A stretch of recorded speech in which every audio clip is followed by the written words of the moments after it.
ನಮಸ್ಕಾರ ವೀಕ್ಷಕರೇ, ಶ್ರೀಗರಿ ವಾರ್ತೆಗರಿಗೆ ಸ್ವಾಗತ.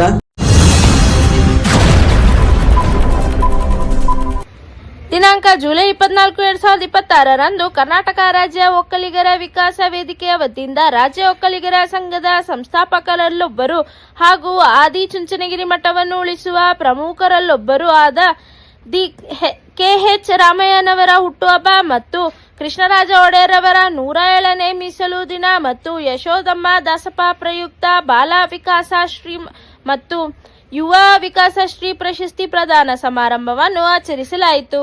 ಸಮಾರಂಭ ಕಾರ್ಯಕ್ರಮದಲ್ಲಿ ಕಾಳೇಗೌಡರು, ಮಡ್ಡಿಗೆರೆ ಗೋಪಾಲ್, ಎಚ್.ಕೆ. ರಾಮು, ಹೇಮಂತ್ ಕುಮಾರ್, ಸುಶೀಲಮ್ಮ, ನಂಜಪ್ಪ, ಶ್ರೀನಿವಾಸ್ ಸ್ವಾಮೀಜಿ, ಶ್ರೀಮತಿ ಎಚ್.ಎಲ್. ಯಮುನಾ, ರಾಜ್ಯಾಧ್ಯಕ್ಷರು, ಕಾರ.ಓ.ವಿ. ವೇದಿಕೆ ಹಾಗೂ ವೇದಿಕೆಯ ಸದಸ್ಯರುಗಳು ಉಪಸ್ಥಿತರಿದ್ದರು. ಸನ್ಮಾನಿತರು ಬನ್ನೂರು ಕಾಳಪ್ಪ, ಮಡ್ಡಿಗೆರೆ ಗೋಪಾಲ್ ಸೇರಿದಂತೆ ಹಲವರಿಗೆ ಸನ್ಮಾನಿಸಲಾಯಿತು. ಸ್ಥಳ ನಂಜರಾಜ ಬಹುದೂರ್ ಛತ್ರ, ಮೈಸೂರು. ಇವತ್ತು ತುಂಬನೇ ನನ್ನ ಇಲ್ಲಿ ಆಹ್ವಾನ ಮಾಡಿ ನನಗೆ ಅತಿಥಿ ದೇವೋಭವ ಮತ್ತು ಮುಖ್ಯ ಅತಿಥಿ ರೂಪದಲ್ಲಿ ನನಗೆ ಇಲ್ಲಿ ತುಂಬ ನಮ್ಮ ಯಮುನಾ ಮೇಡಮ್ ನನಗೆ ಸನ್ಮಾನ ಮಾಡಿದ್ದಾರೆ. ಮತ್ತು ವಿಶೇಷವಾಗಿ ನನ್ನ ಯಾವ ಜನ್ಮದ ಪುಣ್ಯದ ಫಲವೋ ಗೊತ್ತಿಲ್ಲ, ನಮ್ಮ ಗೋಪಾಲಣ್ಣ ಅವ್ರ ಜೊತೆ, ಮೆಡಿಕಲ್ ಗೋಪಾಲಣ್ಣ ಅವ್ರ ಜೊತೆ ತುಂಬನೇ ಹಲವು ವರ್ಷದಿಂದ ನನ್ನ ಮೇಲೆ ಆಶೀರ್ವಾದ ಇದೆ. ಮತ್ತು ನಮ್ಮ ಅಧ್ಯಕ್ಷರು ಈ ಒಂದು ಕನ್ನಡ ಉಳಿಬೇಕು, ಬೆಳಿಬೇಕು ಅಂತ ಹೇಳಿದ್ರೆ ಇಂಥವರು ನಮಗೆ ಈ ತುಂಬಾ ಅವಶ್ಯಕತೆ. ಯಾಕೆಂದರೆ ಕನ್ನಡದ ಬಗ್ಗೆ ತುಂಬ ಅಪಾರವಾದ ಗೌರವ ಮತ್ತು ಕನ್ನಡ ಪರ ಎಲ್ಲ ಥರದಲ್ಲಿ ಇವರು ಮಾಡ್ಕೊಂಡು ಹೋಗ್ತಾ ಇದ್ದಾರೆ. ತಾಯಿ ಚಾಮುಂಡೇಶ್ವರಿ ಇವ್ರಿಗೆ ಮತ್ತು ಇವ್ರ ಕುಟುಂಬಕ್ಕೆ ಒಳ್ಳೆಯದಾಗಲಿ. ಮತ್ತು ಇವತ್ತಿನ ಕಾರ್ಯಕ್ರಮ ಸಮಾರೋಪದಲ್ಲಿ ತುಂಬಾ ಎಲ್ಲರಿಗೂ ಅಚ್ಚುಕಟ್ಟಾಗಿ ಎಲ್ಲ ಯಾವ್ಯಾವ ಜಾಗದಲ್ಲಿ ಏನೇನು ಅವರು ಸೇವೆ ಸಲ್ಲಿಸಿದ್ದಾರೆ ಅವ್ರಿಗೆಲ್ಲ ಒಳ್ಳೆ ರೀತಿಯ ಒಂದು ಇನ್ನೂ ಸೇವೆ ಮಾಡಲಿ, ಇನ್ನೂ ಅವರ ಕುಟುಂಬಕ್ಕೆ ಎಲ್ಲರಿಗೂ ಒಳ್ಳೆಯದಾಗಲಿ. ನನಗೂ ಕೂಡ ಇಲ್ಲಿ ಕರೆದು ಇಲ್ಲಿ ನನಗೆ ಒಂದು ಅತಿಥಿ ರೂಪದಲ್ಲಿ ನನಗೆ ಆಶೀರ್ವಾದ ಮಾಡಿದ್ದಾರೆ ಎಲ್ಲರೂ. ಅವ್ರಿಗೆಲ್ಲ ನಮ್ಮ ರೈತ ಬಾಂಧವರಿಗೆ, ಅಣ್ಣ ತಮ್ಮಂದಿರಿಗೆ ಮತ್ತು ಒಕ್ಕಲಿಗ ಸಮಾಜದ ಎಲ್ಲ ಬಂಧು ಬಾಂಧವರಿಗೆ ನಾನು ತುಂಬ ಕೃತಜ್ಞತೆ ಅರ್ಪಿಸ್ತೀನಿ. ನಾನು ಬನ್ನೂರಿಂದ ಮಹೇಂದ್ರ ಸಿಂಗ್ ಕಾಳಪ್ಪ. ಜೈ ಹಿಂದ್, ಜೈ ಕರ್ನಾಟಕ ಮಾತೆ. ಈ ದಿವಸ ಒಕ್ಕಲಿಗರ ವಿಕಾಸ ವೇದಿಕೆ ವತಿಯಿಂದ ಅಪರೂಪದ ಒಂದು ಕಾರ್ಯಕ್ರಮವನ್ನು ಇಲ್ಲಿ ಹಮ್ಮಿಕೊಂಡಿದೆ.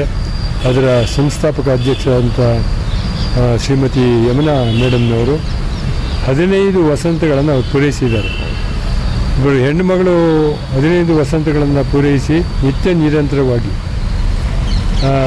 ಸಾಧಕರನ್ನು ಗುರುತಿಸುವುದರ ಮೂಲಕ, ಅದರಲ್ಲೂ ಭಾಳ ಯುವತಿಯರನ್ನು ಗುರುತಿಸುವುದರ ಮೂಲಕ ಅವರಿಗೆ ಪ್ರೋತ್ಸಾಹವನ್ನು ಕೊಡುವಂಥ ಕೆಲಸವನ್ನು ಮಾಡ್ತಾ ಇದ್ದಾರೆ.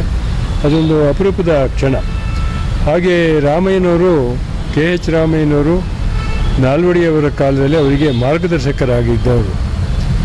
ಅವರು ಬಹುಶಃ ಇಲ್ಲಿ ಒಂದು ಹಾಸ್ಟೆಲನ್ನು ತೆರೆದೇ ಇದ್ದಿದ್ದರೆ ಗ್ರಾಮಾಂತರದ ಬುದ್ಧಿಜೀವಿಗಳು, ಶ್ರಮಿಕ ಜೀವಿಗಳು, ರೈತರು ಶಿಕ್ಷಣದಿಂದ ವಂಚಿತರಾಗ್ತಾಯಿದ್ರು.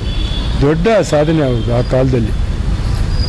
ಲಂಡನ್ನಲ್ಲಿ ಹೋಗಿ ಅವರು ಕಾನೂನು ವ್ಯಾಸಂಗವನ್ನು ಮಾಡಿ ಬಂದು ಇಲ್ಲಿ ನಿರಂತರವಾಗಿ ಮಹಾರಾಜರಿಗೆ ಅವರ ಜೊತೆಯಲ್ಲಿ ಇದ್ಕೊಂಡು ಎಲ್ಲ ಕೆಲಸಗಳನ್ನು ಅವರಿಗೆ ಸುಸೂತ್ರವಾಗಿ ಮಾಡಲಿಕ್ಕೆ ಸಹಕಾರವನ್ನು ನೀಡ್ತಿದ್ದಂಥವರು. ಹಾಗೆ ಯಶೋಧರಮ್ಮ ದಾಸಪ್ಪ ಅವರನ್ನು ನೆನೆಸುವ ಕೆಲಸ ಇಲ್ಲಾಗಿದೆ. ನಮ್ಮ ದೇಶದ ದೊಡ್ಡ ಪಿಡುಗು ಅಂತಂದರೆ ಜನಸಂಖ್ಯೆ ಮತ್ತು ಹೆಂಡ. ಇವೆರಡನ್ನು ಕಠಿಣವಾಗಿ ನಿಗ್ರಹ ಮಾಡಬೇಕು ಅಂತೇಳಿ ಬಾರಿ ಎದೆ ಮುಂದೆ ಮಾಡಿ ನಿಂತಂಥವರು ಯಶೋಧರಮ್ಮ ದಾಸಪ್ಪನವರು. ಬಹುಶಃ ವಿಶ್ವದ ಇತಿಹಾಸದಲ್ಲಿ ಈ ಹೆಂಡ ನಿಲ್ಲಿಸಿ ಅಂತ ಹೇಳೋದಕ್ಕೋಸ್ಕರ ರಾಜೀನಾಮೆ ಕೊಟ್ಟಂಥ ಏಕೈಕ ಮಂತ್ರಿ ಯಾರಾದರೂ ಇದ್ದರೆ ಅದು ಯಶೋಧರಮ್ಮ ದಾಸಪ್ಪನವರು. ಅವರ ಆದರ್ಶದ ಬದುಕು ವಿಶ್ವಕ್ಕೆ ಆದರ್ಶ. ಹೆಣ್ಮಕ್ಳಿಗೆ ಮಾತ್ರ ಅಲ್ಲ, ಗಂಡು ಮಕ್ಕಳಿಗೆ ಮಾತ್ರ ಅಲ್ಲ. ಹಾಗಾಗಿ ನೋಡಿ, ಇನ್ನೂ ನಾವು ಆ ಚಟದಿಂದ ಯುವಕರನ್ನ ಹಿಂದಕ್ಕೆ ಸರಿಸಲಿಕ್ಕೆ ಸಾಧ್ಯ ಆಗ್ತಾ ಇಲ್ಲ.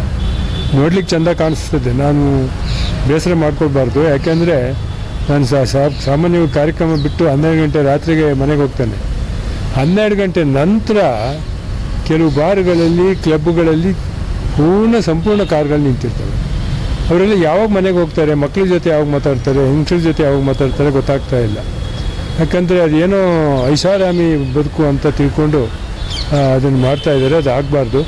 ಭಾಳ ಮುಖ್ಯವಾಗಿ ನನಗೆ ಅನಿಸಿದ ಪ್ರಕಾರ ಕರ್ನಾಟಕದಲ್ಲಿ ಈ ಹೆಂಡವನ್ನು ನಿಲ್ಲಿಸುವಂಥ ಕೆಲಸವನ್ನು ಮಾಡಬೇಕಾಗಿದೆ. ಯಾವ ಅಗತ್ಯವೂ ಇಲ್ಲ. ಅದು ಔಷಧಿಯೂ ಅಲ್ಲ, ಆಹಾರವೂ ಅಲ್ಲ.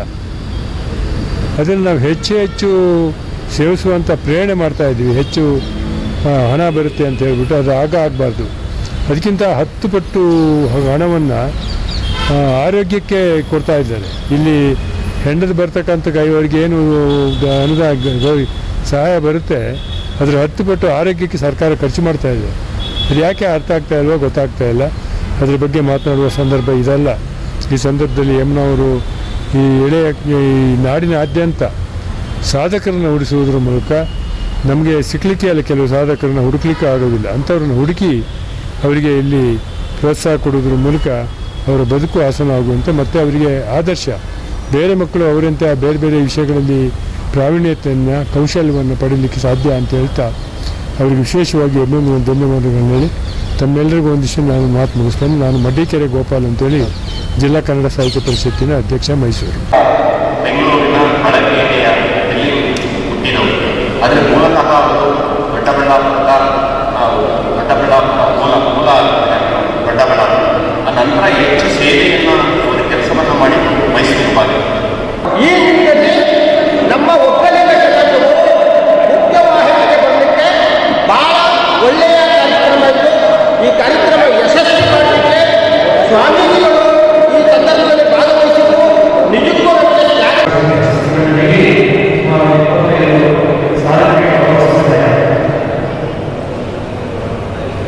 ನಮ್ಮ ನನಗನ್ನಿಸುತ್ತೆ ಇವೆಲ್ಲ ಹೆಚ್ಚು ಜನರ ಆ ಮಕ್ಕಳಿಗೆ ತುಂಬ ಜನ ಏನೋ ಆಸ್ಪತ್ರೆ ಕೂತಿದ್ದಾರೆ, ಕುಟೋಳಿಯಲ್ಲಿ ಕೂತಿದ್ದಾರೆ, ಏನೇನೋ ಮಾಡ್ತಾರೆ ಅಂತೆಲ್ಲ ಮಾತಾಡ್ತಿದ್ರು. ಯಡಿಯೂರಪ್ಪನ ಸಭಾಗಿ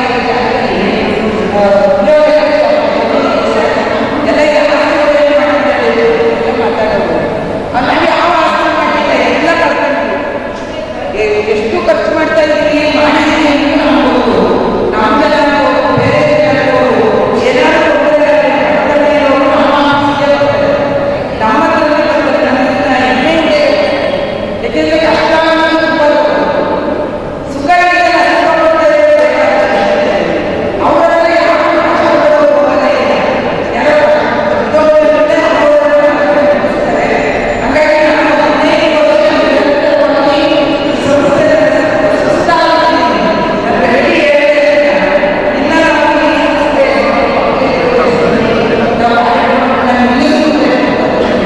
ಮತ್ತೆ ಮುಂದಿನ ವಾರ್ತೆಗರಿಯಲ್ಲಿ ಭೇಟಿಯಾಗೋಣ. ಶ್ರೀಗರಿ, ನಿಮ್ಮ ಮನದಾಳದ ಗರಿ.